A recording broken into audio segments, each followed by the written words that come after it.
Good morning. We're going to continue the Melachim. We are Perek Aleph, Pasuk Lamed Bet. We got to the point that Adoniyahu is becoming successor of Shlomo HaMelech, and he is rebellion against Shlomo HaMelech, and he wants to become a king, and he made a big party. And Natan HaNavi went to Shlomo's mother, Bathsheba, and told her, go to the king and talk to the king, and they'll come after you.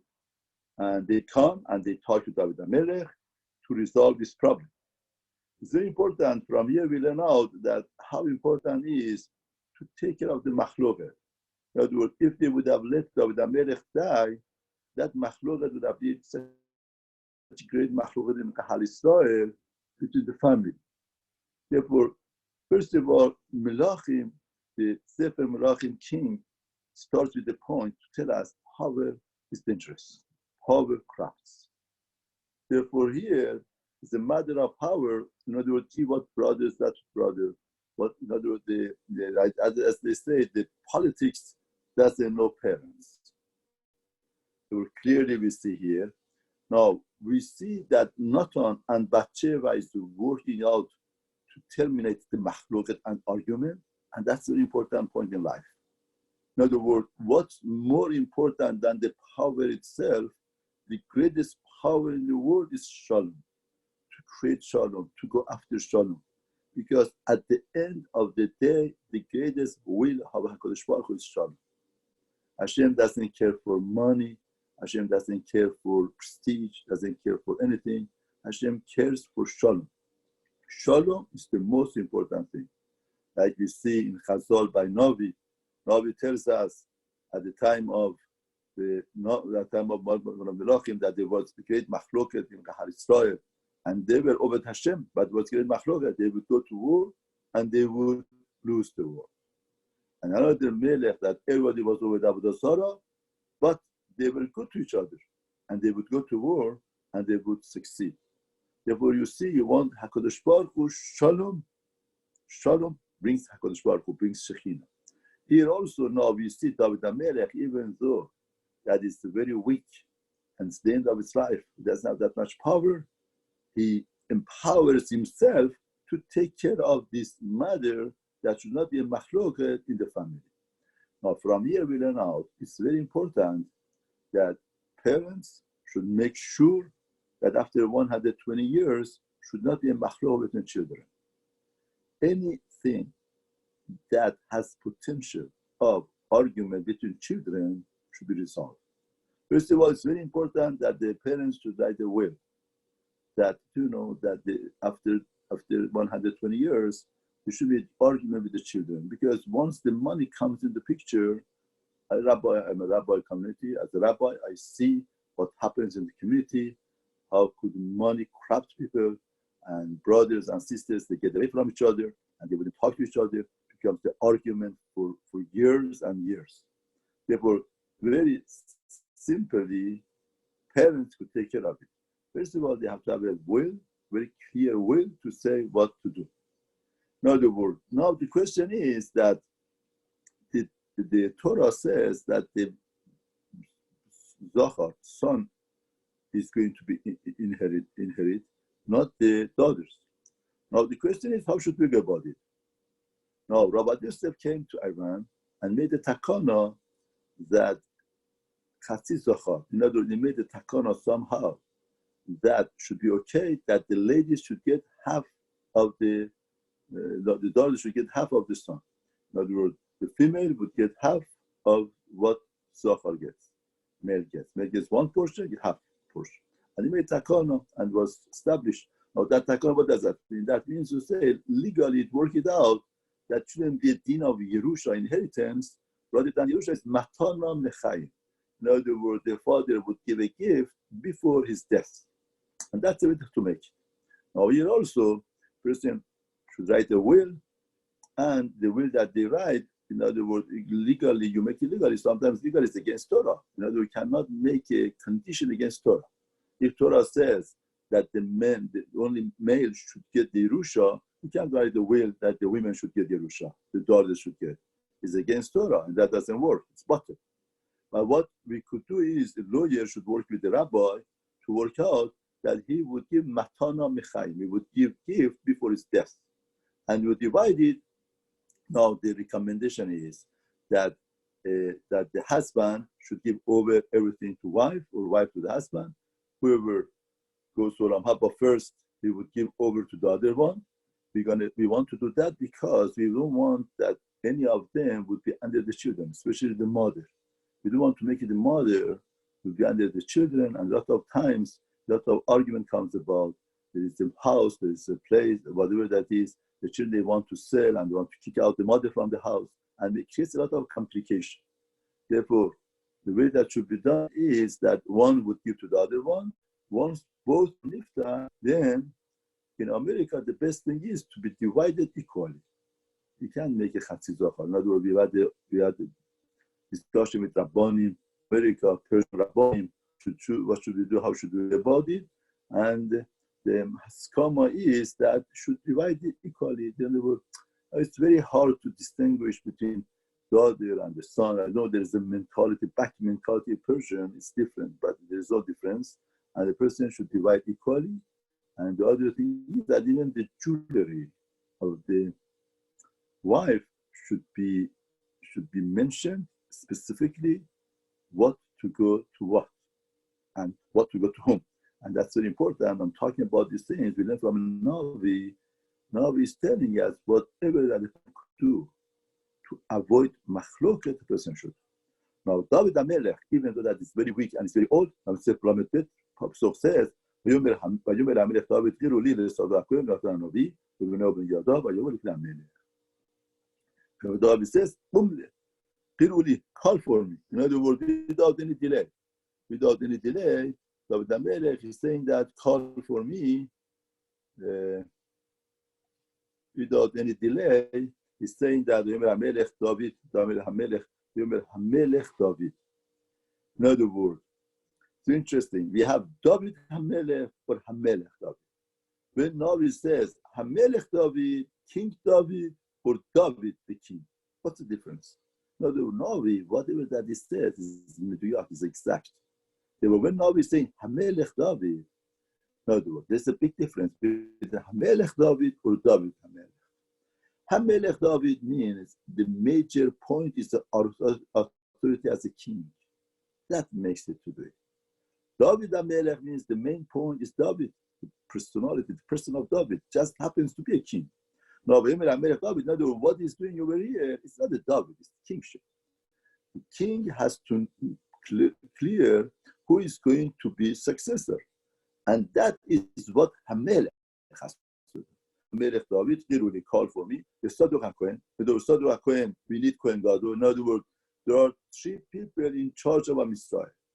One is Kohen Gadol, who takes care of the spirituality of the nation. Then Natan Hanav is the prophet, bring prophecy for Avraham HaKadosh Baruch Hu, and we have Levychaim ben Yehuda. Levychaim is of Sanhedrin.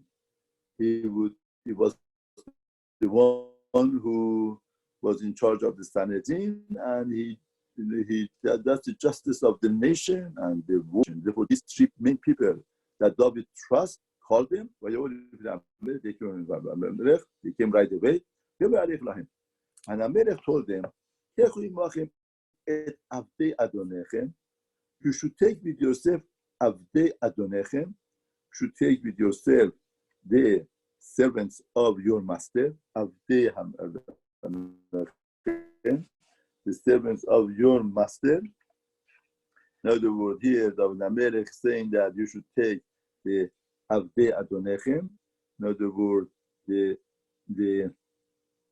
servants of your master. In other words, your master means David HaMelech, Avdei Adonechem. In other words, those who are loyal to David. In other words, Avdei Adonechem, those who are. In other words, he's saying that those who are loyal to your master, will cap them at Shlomo Beni, and you should write Shlomo my son, Shlomo Beni, Shlomo my son, very specifically, Al Hapir do Asherli, on the mule that belongs to me. And take him down.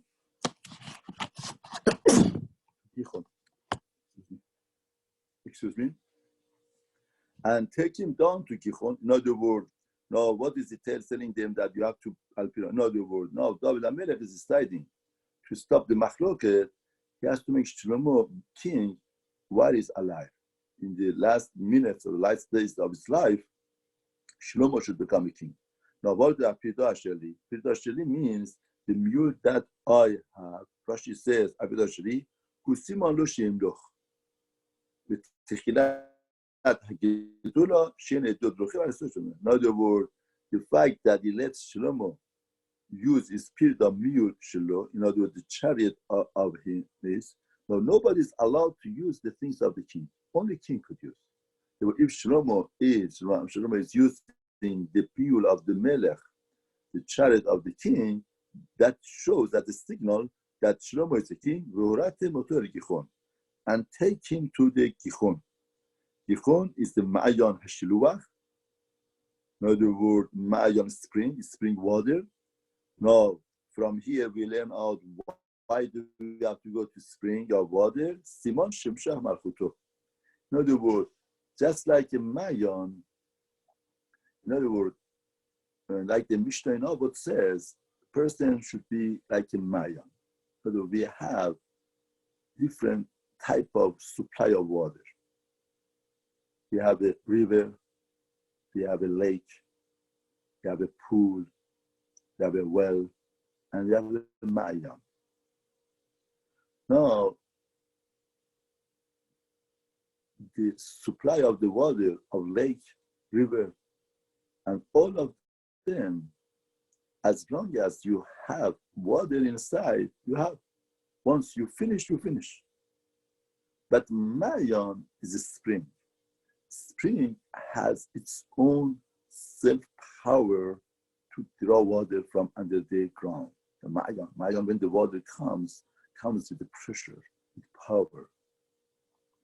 Your Ma'ayan is something that has self-power to produce.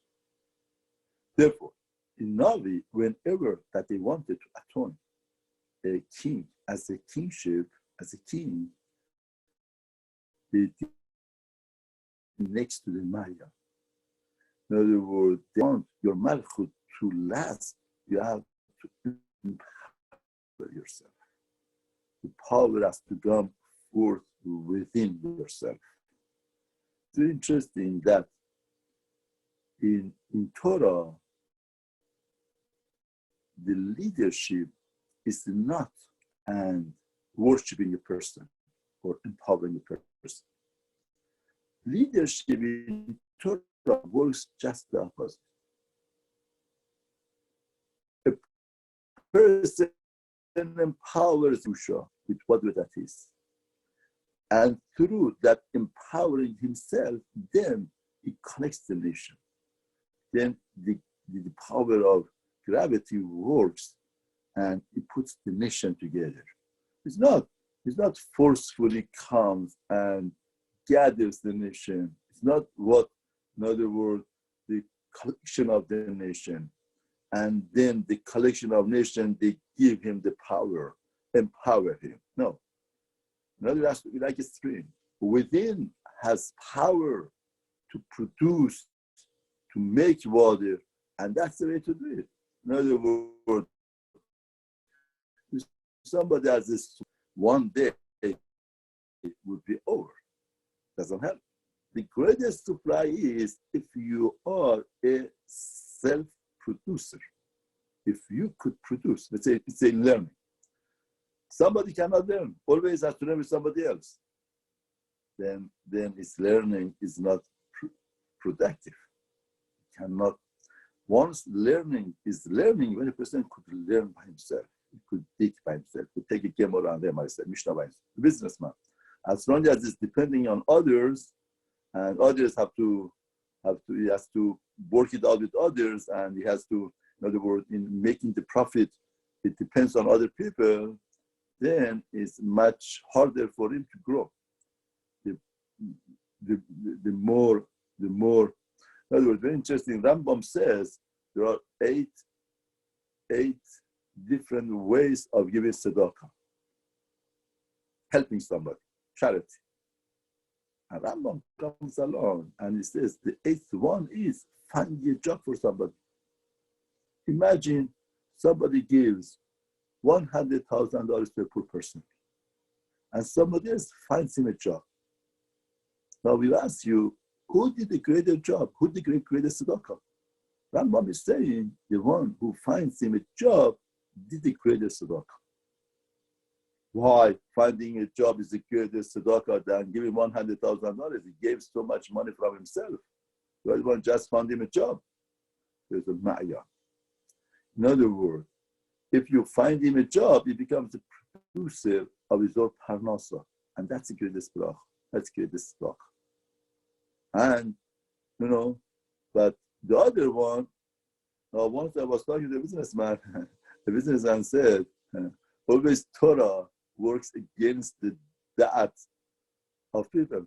I said, why? He said, no, in business, what you do is like this. You never let somebody else to have his own job. You never let somebody to grow like that. You want to make people depending on you, because through that, you could get benefits from them. You can profit from them. If they become independent from you, what type of benefit is for you? There is no benefit and profit for you. Always you try to make people depending on you. But that Torah is against. That Torah is the greatest help that you could make to somebody is to find him a job, make him to become independent, and he should live on his own. So that's why the atonement of the king was next to the spring, because spring water comes forth from itself. And over there, they should mashach, they should atone me. Now, the mashach means the procedure of atonement. Means a king has to be atoned like a Kohen God or Kohen. We saw in the parasha that we put oil on his head, and he becomes atoned for the minister of the being Kohen. Also for the kingship, he has to be atoned. Now, what does that mean? That means to say like this: Kohanim and kings, all of them with the Meshem and Mishcha, they have to be atoned. Now, what does it mean? That means to say, like Mepharshim explained, that oil stays on top. So whenever that you have different type of juices and water and oil is on top, always on top. Now we are telling somebody who gets a position in Israel as the minister of the Kohen or the king, you cannot mix up yourself with the nation. You have to be elite. You have to know your self-worth. You have to know self-dignity. You have to be oil. In other words, the Halisrael always are like oil. The Halisrael are compared to olive oil. In a sense, the Halisrael also, they should not be mixed with the nation to poison for us. Their jokes are Isurim in Torah. You have to understand you are elite, you are different. And that makes the oil. Just like oil makes a person to know why oil signifies that. Because we want to know that the oil is the signal of Ashirut, signal of being special, privilege.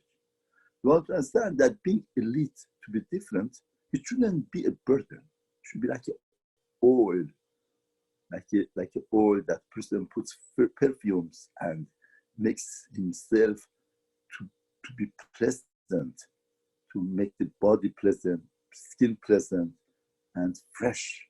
Here also, we shouldn't take it as a burden and pressure. We should feel the privilege. Therefore, now, the question is, when do we have to atone a melech? When he's starting to be a melech.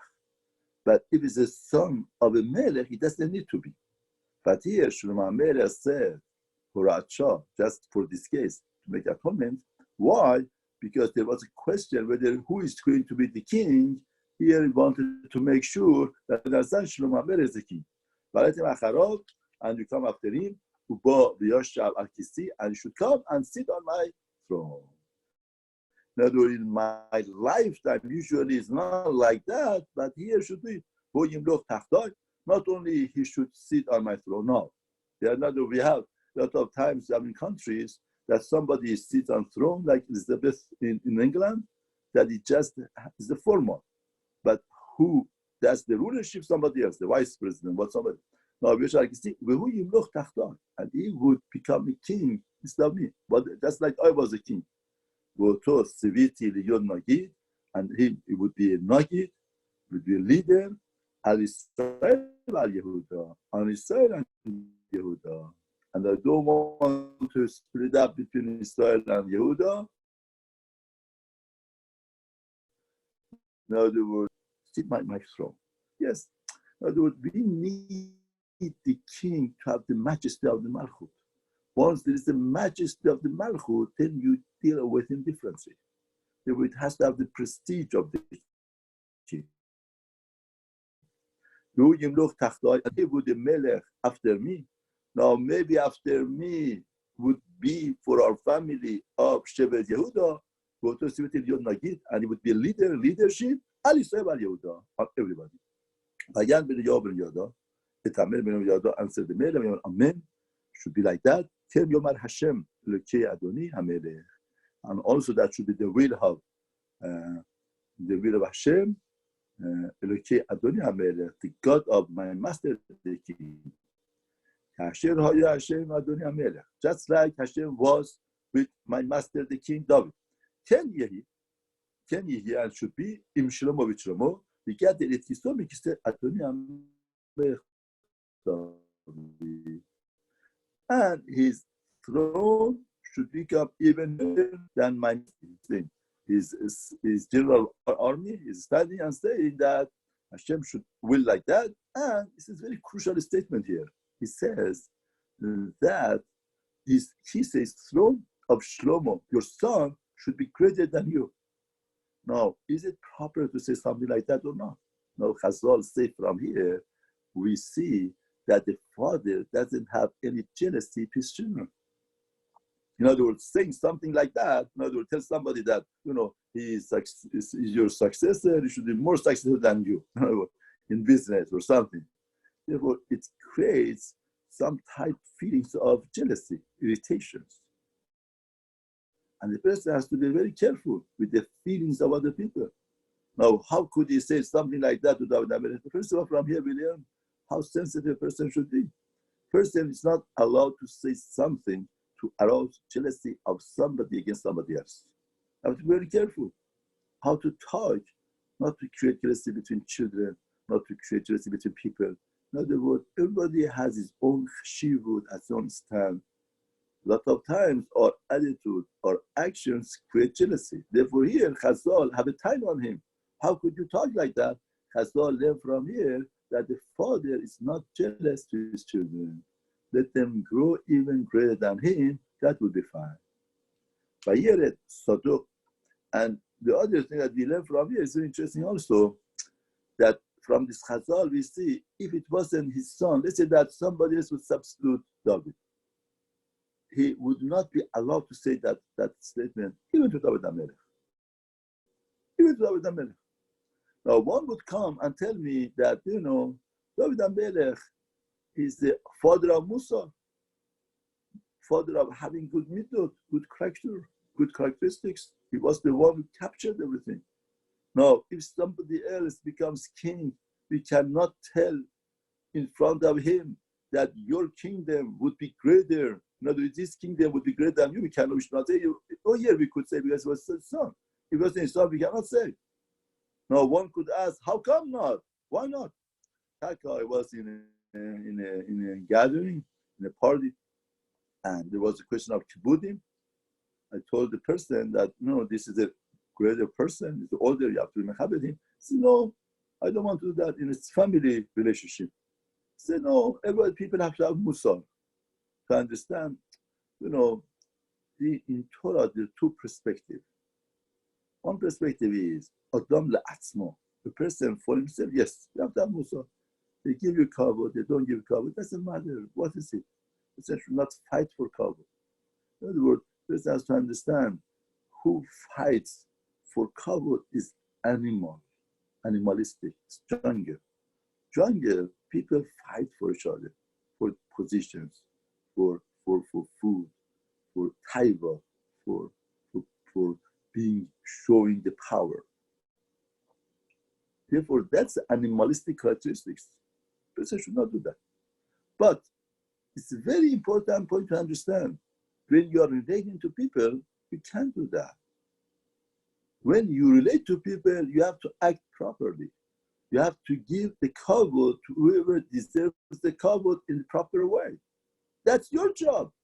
What he's going to do, what is his pick up, that is his job. But your job is, you cannot say, this person doesn't mind, doesn't care, or he should not care, or he should not mind. Let him, I want to teach him a lesson. You can't do that. You have to go with right scale of measurement, that what, and then you are right. But therefore here also, Chazal telling us that if it wasn't because of his son, you weren't allowed to say something like that to David and Melech. Now why? David is jealous. Now, if you ask me, David would not be jealous. David would say that even someone succeeding me would be greater. It's the greater of Malchut Hashem. And that would be good. Good. That's David's personal decision.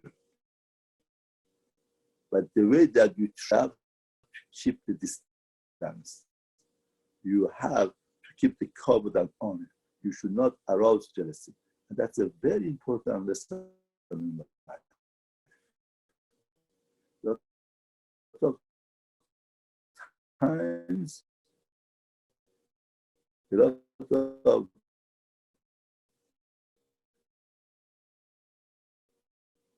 disaster because of it. We didn't know they went down and in other words, the Kreti means in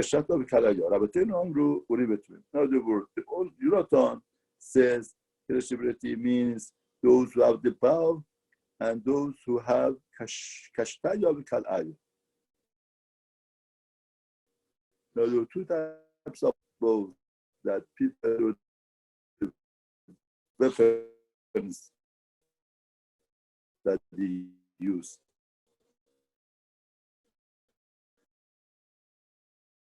Weapons to me. It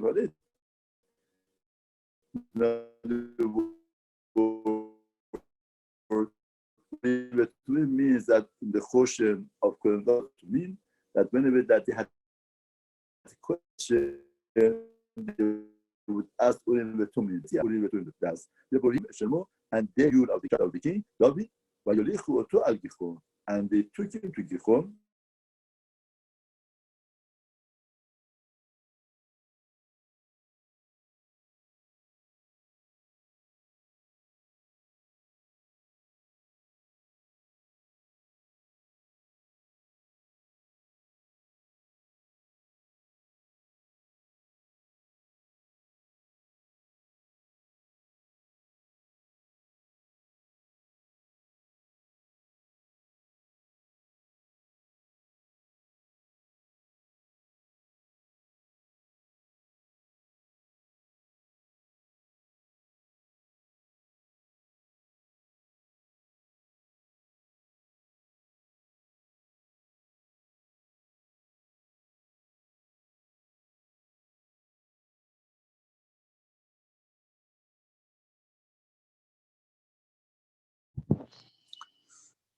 Jonathan, I think you should take this off because there is not enough bandwidth for Rabbi's house in his Wi-Fi. So take it up because then every time you put this in, he cut everybody. Yeah, we have this problem every day. Yeah, but when you put that thing in there, it makes it worse. Okay, I'm not. No, I'm just saying that هر روز که ما میایم ربا یه problem داره. Somebody should fix it. It's such a waste of cheese. I don't think he knows that we got cut off.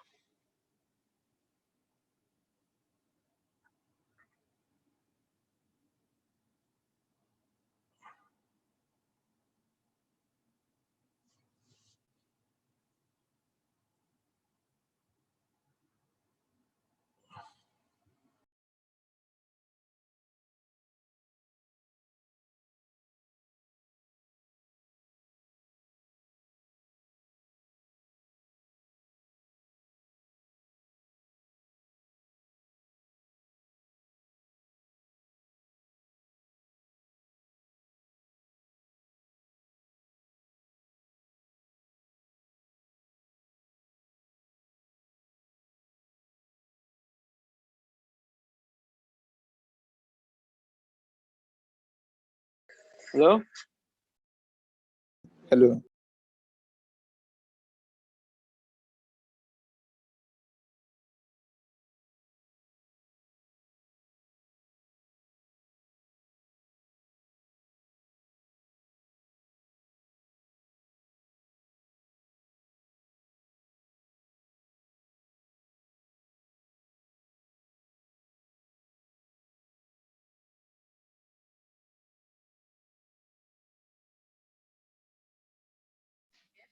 Hello? Hello?